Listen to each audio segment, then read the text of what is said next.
오늘 에베소서 1장 3절에서 6절의 내용은 하나님이 어떤 분이신가, 또 하나님의 어떠하심이 우리 하나님을 믿는 사람들에게 무엇을 목적하고 계신가, 우리는 그에게 어떤 존재인가 하는 데 대한 성경의 깊은 내용을 펼치고 있습니다. 모든 종교는 그 신으로 삼는 대상과 그 신에게 가서 절하는 그 신자들에게 신이 어떤 존재고 신자들은 무엇을 기대하며 어떻게 해야 그 보상을 받는가 하는 것으로 이루어져 있습니다. 그러니까 신은 일단 초월적인 힘을 가지고 있어야 되고, 신자들이 원하는 것을 주기 위하여 그 신자들에게 정성을 요구합니다. 그래서 지극한 정성, 치성을 들여서 그 보상을 받는다, 이렇게 되어 있습니다. 그런데 이런 일반 종교와 기독교의 아주 특별한 차이는, 이 다른 종교에서 신들이 신자의 소원을 들어주는 거라면, 기독교는 그 신이 신자들에게 계획과 목적을 가지고 신자들을 요구하고 있다는 사실입니다. 그래서 기독교 신앙에서 제일 난감한 것이, 우리의 신앙 행위 속에, 특별히 기도 행위 속에 내가 필요한 것을 아뢰는 데에 모든 것을 집어넣고 하나님이 나한테 뭘 하려고 그러는가 하는 데 대한 이해는 상대적으로 약한 것이 많습니다. 그래서 오늘 본문을 보면 놀라운 것이, 다른 신들과 성경이 얘기하는 예수 그리스도의 아버지, 굉장히 놀라운 표현이고 내용이죠. 그 하나님은 무슨 뜻을 갖고 있으며 우리에게 어떤 관계를 요구하는가 하는 것이 오늘 내용입니다. 이 하나님은 천지를 지으신 분입니다. 전능하신 분이라 우리가 이해를 하죠. 근데 이분이 창세 전에 우리를 목적하고 우리에게 어떤 뜻을 계획하고, 그리고 우리가 겪고 있는 역사와 인생은 하나님의 이 계획과 뜻을 이루는 시간이라고 얘기를 합니다. 그러니까 우리는 이제 신앙생활에 있어서 가장 답답한 게, 막막할 때 또는 어떤 한계에 부닥쳐서 무력감을 느낄 때 하나님께 막 해보자고 그러죠. 어떻게 하자는 것입니까? 내가 팔을 하나 띄워달래도 띄워드리겠습니다. 그런데 이게 뭡니까? 라는 그 막막함에 대하여 제일 당황해하는데, 하나님의 뜻이 너무 깊어서 막막한 게 당연합니다. 내가 쳐다보는 어느 하나만 보이지 하늘 전체를 우리가 한꺼번에 볼 수 없는 것 같이 하나님의 뜻은 깊고 넓습니다. 그 깊고 넓다는 걸 이렇게 훌쩍 넘어가자는 게 아니고, 그래서 우리의 신앙 행위에 있어서 하나님이 누구신가, 하나님은 무엇을 목적하시는가, 그것을 어떻게 이루시는가 하는 부분들에 대하여 우리는 이 성경이 설명하는 식에 대하여 주의를 기울여야 합니다. 매 절마다 그리스도가 등장하는데, 그리스도 안에서 사랑하시는 자 안에서 라고 하나님의 일하심에 구체적 증거를 제시하고 구체적 개입을 설명하십니다. 이것은 나중에 또 살펴보기로 하고, 이 3절에서 6절까지 가는, 그래서 결국 우리를 하나님의 영광의 찬송이 되게 하는, 하나님의 영광을 찬송하게 하지만 뒤에 가면 영광의 찬송이라고도 또 번역을 달리합니다. 하나님을 찬송한다는 것은 하나님을 높이는 것이면서 동시에 내가 그 앞엔 낮은 존재인데, 이 우리 본문에서 하고 싶은 얘기는 하나님은 우리의 영광으로 자신의 영광을 삼겠다고 하는 겁니다. 그건 부모와 자식 관계에 가면 밝히 드러납니다. 자식이 부모보다 더 훌륭하다 그럴 때 부모는 만족하고, 자식이 부모만 못하다 그러면 칭찬이 되지를 않습니다. 부모가 더 훌륭하지는 칭찬이 되지 않고 싸움이 됩니다. 네가 뭘 알아서 우리 자식을 폄하해? 너 죽을래? 라는 개념으로 하나님이 우리를 당신의 영광을 찬송케 하며 당신의 영광의 찬송이라고 그러는 것입니다. 그래서 하나님이 이런 목적을, 이런 궁극적 결과를 마음에 두시고 창세 전에 이 일들을 계획하신 것을 시간 속에서 펼쳐내고 있습니다. 그러니까 그게 어떻게 이해되느냐, 왜 이런 이해가 필요하냐면 이것 때문에 그렇습니다. 우리는 모두 기독교 신앙을 예수를 만나는 것으로 시작합니다. 그래서 예수를 만나고 내가 죄인인 걸 깨닫고 예수가 누군지를 알게 되고, 그래서 성경을 따라 들어오고, 그래서 각오하고 마음을 굳히고 예수를 영접하고 천국에 갈 것을 확신하는, 이런 모두가 여기가 출발점입니다. 이 출발점에는 그 선택, 그 각오, 그 헌신에 대한 고백들이 기준이 됨으로써 자신의 신앙을 확인할 때마다 나는 믿었고 넌 안 믿었어 라는 배타적 이분법이 등장을 합니다. 그래서 전도가 굉장히 중요한 임무가 되어서 이런 실존적 신앙관을 가지면 제일 먼저 하는 실천이 전도를 하게 됩니다. 특히 친한 사람들, 가까운 사람들에게 나 혼자 천국 갈 수 없다. 너도 같이 가자. 말을 안 들으면 넌 지옥 가. 영원한 불에 삶아지고 태워지고 그러고도 안 죽어. 라는 공갈을 쳐야 되는 신앙관을 가지게 됩니다. 그러니까 여기에는 말하자면 우리가 보통 살면서 겪는 인생 자체에 대한 내용은 없습니다. 아무것도 아니고 직장을 나가야 되고 매일 똑같은 일을 반복해야 되는 것은 뭔가? 어떤 종교적 결론, 종교적 결과물이 없는 것은 뭔가? 라는 것이 여기에서는 빈자리가 됩니다.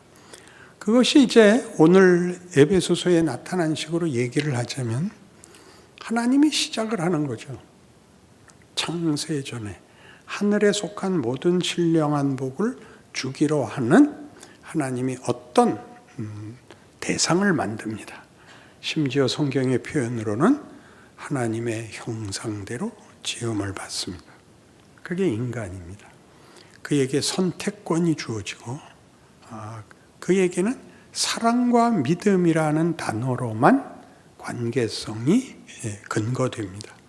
사랑과 믿음이란 능력과 지식에 관한 것이 아니라 그것은 관계성에 있어서 혈육이라는 표현으로 제일 이해하기 좋은, 그건 절대 끊어질 수 없는, 그리고 그 끊어질 수 없는 건 이렇게 부정적인 차원만 있는 것이 아니라 하나님이 자신의 영광을 그 대상에게서 받으시겠다는 것.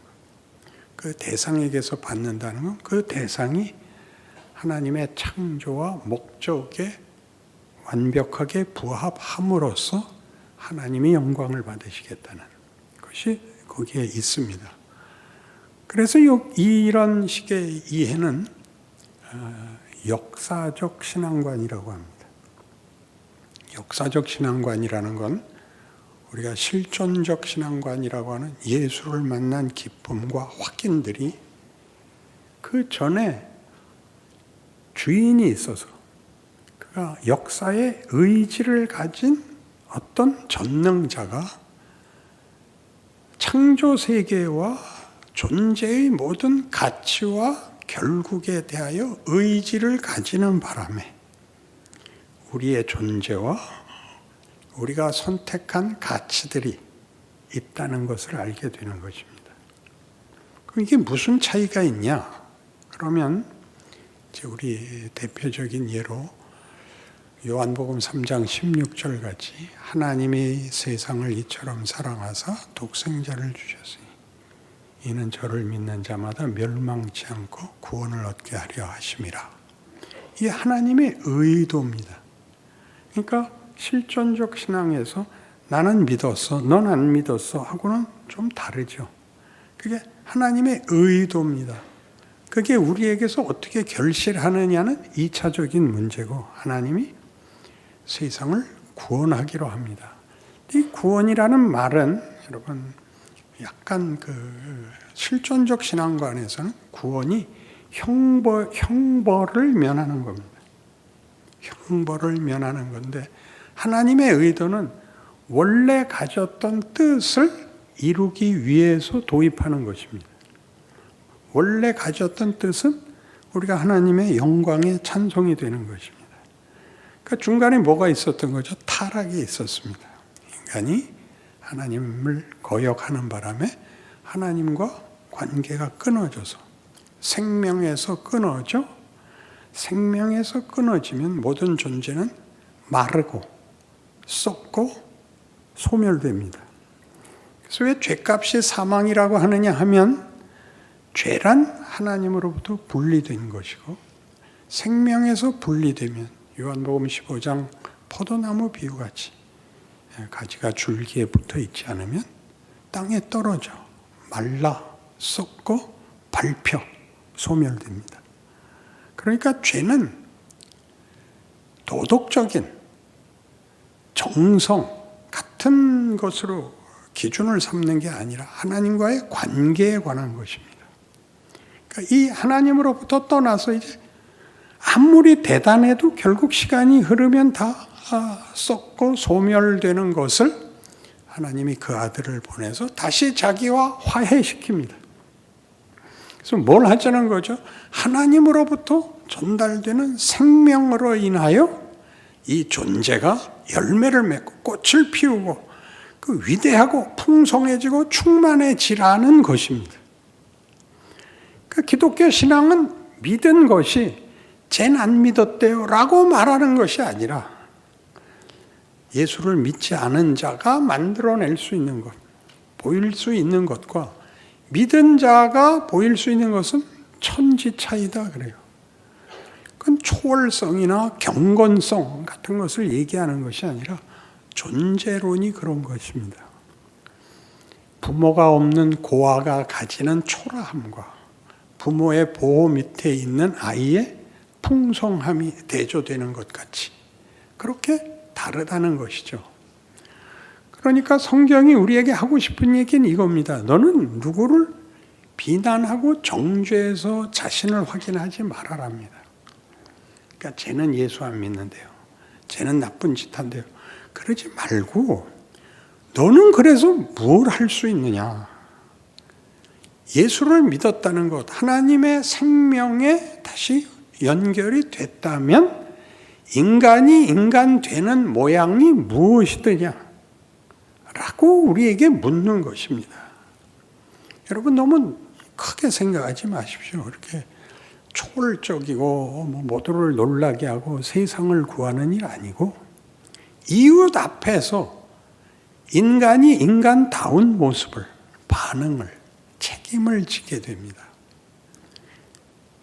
성경이 말하는 기독교 신앙의 가장 핵심되는 특징이 사랑과 믿음이라고 한 것 같이 하나님은 폭력으로, 권력으로 우리를 항복시키려고 하지 않으시고 우리가 하나님의 사랑에 대해서 반응하는 자로 만들기 위하여 우리 인생을 이렇게 어렵게 하십니다. 왜 어렵게 하냐고요? 쉬운 걸로 타협하는 걸 흔드셔야 되는 겁니다. 그래서 우리 많이 얘기하는 하나님은 내가 편한 꼴을 못 봐가 나온 겁니다. 왜요? 여러분이 그거가 만화책 보는 게 전부인, 맛있는 거 먹는 게 전부인 인생이 되는 걸 뒤집어야 돼서 맛있는 거 먹었더니 식중독에 걸리고 만화책보다 눈깔이 빠지고 생기는 겁니다. 이게 뭐야? 라고 본질로 돌아오게 돼요. 인간은 뭐야? 진실이 뭐야? 이렇게 들어와야 되기 때문에 계속 흔들으십니다. 계속 흔드십니다. 그래서 하나님이 세상을 이처럼 사랑하사라는 것은 우리가 그를 배반하고 모두가 하나님을 모르는 상태에 있는데 하나님이 자신의 창조의 목적을 이루기 위하여 다음 단계로, 즉 그들을 구원하는 역사 속에서 그들을 구원하는 예수를 보낸 것 같이 하나님이 우리 인생에 주도권을 쥐고 그리고 성실하게 개입하고 인도하고 계신다는 사실 속에 있어야 되고, 만들어가는 것이 이런 존재론적으로 다른 인간성을 만드는 것인데, 그 인간성은 믿음과 사랑이라는 단어에서 나왔듯이 사랑은 뭐였습니까?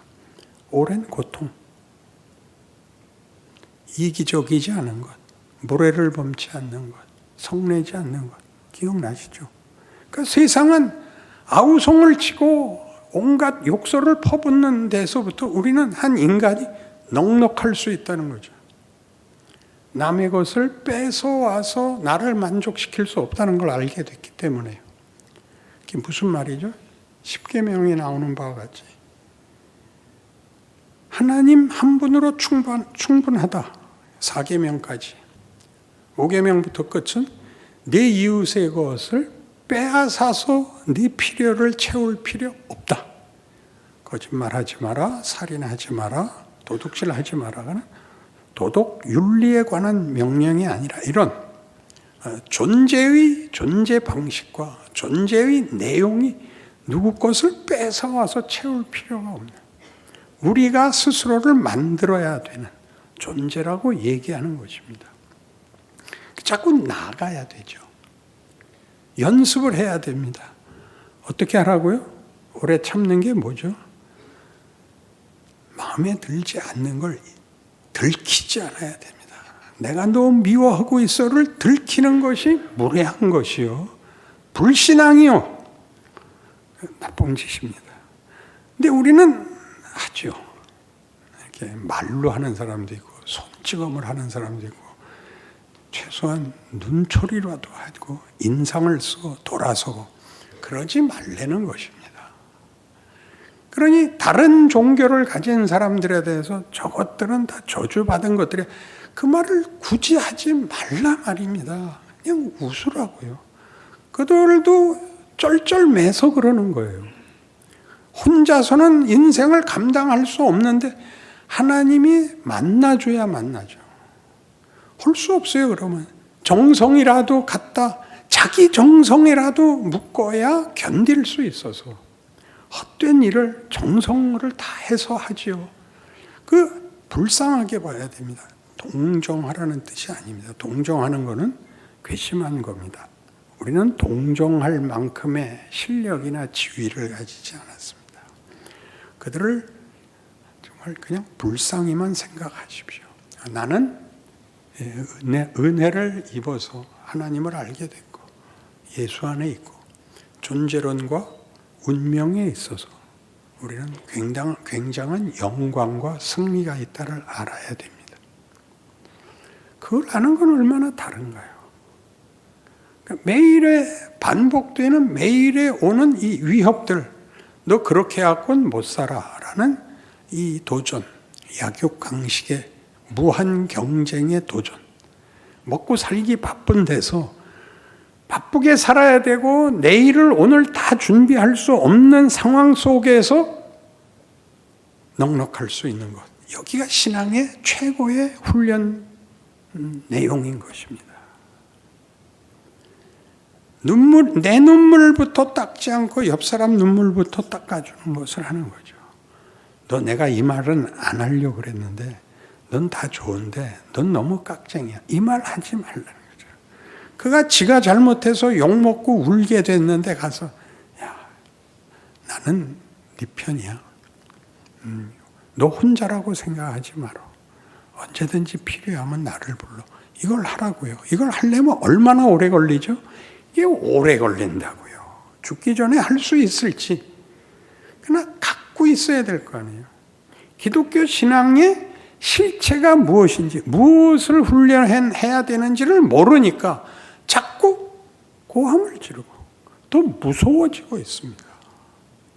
그래서 이렇게 주일 예배를 보러 오는 거는 하나님 앞에 매달리러 오는 게 아니고 하나님이 우리의 예배를 받으시겠다고 부르는 겁니다. 하나님의 영광을 찬송하며 우리 같은 것들의 기도를 들으시며 를 즐기러 오는 것인데 아무도 예배를 그렇게 여유 있게 드리지 못하고 그러니까 설교도 들어주고 뭘 하나 딱 하려고 그러냐면 축도 마치고 송영할 때 재빨리 교회 와서 하나님 앞에서 그동안 안 해주신 거 나열해서 그 한 20초 사이에 평생 필요한 거 다 그게 훨씬 응답이 될 거라고 생각하는 전부 송영을 안 듣고 내가 이렇게 나가면 그런 거 다 내려놓으세요. 하나님이 우리 필요한 거 다 아세요. 예배를 보는 걸 즐기시고 하나님이 나를 기뻐하시고 나를 본다고 그러셨다. 그래서 내가 나왔다. 니들이 뭐라 그러는 건 나와 상관없다. 넌 너나 잘해라. 그런 배짱으로 환한 얼굴로 하나님 오늘 나왔습니다. 나 돌아가면 또 고생하는 거 알고 있습니다. 그러나 나 포기하지 않겠습니다. 하나님이 포기하지 않으시기 때문에 하나님이 그 아들까지 보내시고 십자가에 달아매셨기 때문에 나도 견딜만 합니다. 내가 정 못 견디면 내가 울겠습니다. 그럼 하나님 같이 울어주시는 줄 내가 압니다. 그게 신앙이에요. 오늘 내가 목이 쉬어서 핏대도 못 지르고 억울해 죽겠어요. 신앙이 뭔지를 모르고 하나님이 너무 멀고 예수님이 죽었다는 것도 그냥 지극정성으로만 받아들이고 얼마나 정말 피와 살이 섞이는 정말 무한한 다정함, 무한한 편들미, 인간이 상상할 수 없는 신이라는 사실을 모릅니다. 그에게 부름을 받을까? 아니, 그가 우리를 만들었고 그가 우리를 부르고 우리 아니면 영광을 안 받으시겠다 그러고 혼자서는 절대 쉬지 않겠다 그럽니다. 근데 우리는 하나님이 늘 외면한다고 생각하고 우리가 알고 있는 기껏 알고 있는 성질 부리는 게 전부인 아슬아슬한 현실을 하나님께 빌붙어서 간신히 살아가는 정도로 알고 있는 것은 비극인 것입니다. 그러니 예수를 믿는다는 게 얼마나 넉넉한가. 존재와 운명에 대해서 넉넉합니다. 그러나 매일 아슬아슬하죠. 왜요? 우리 실력이 아직 별로이기 때문입니다. 실력이 쌓일 때까지는 매일 실패하고 매일 자책하고 매일 절망할 수밖에 없습니다. 그러나 그거는 비극이거나 끝장이라는 얘기가 아니라 훈련받는 도중에 일어나는 당연한 일입니다. 이게 나를 위대하게 만들 겁니다. 나를 명예롭게 만들 겁니다. 여기에서 도망가는 것은 죄라고 그러지 않습니다. 부끄러운 짓이라고 그러는 겁니다. 그러니 신앙 훈련에서 제일 본인을 괴롭히는 것이 부끄러운 것이어야 되지. 도덕으로서 죄냐 아니냐 이렇게 나누지 않습니다. 인간된 부름을 받은 하나님이 이 큰 역사를 들어서 나를 찾고 만들고 완성하신다는 그 스케일에 대한 놀라움이 여러분의 하루를 견뎌내게 하고 그 연장이 우리가 하나님의 영광의 찬송이 될 것이라고 아는 그런 싸움을, 그런 위대함을, 그런 신비를 살아가는 여러분인 것을 잊지 말기를 바랍니다. 아멘. 기도하십시다.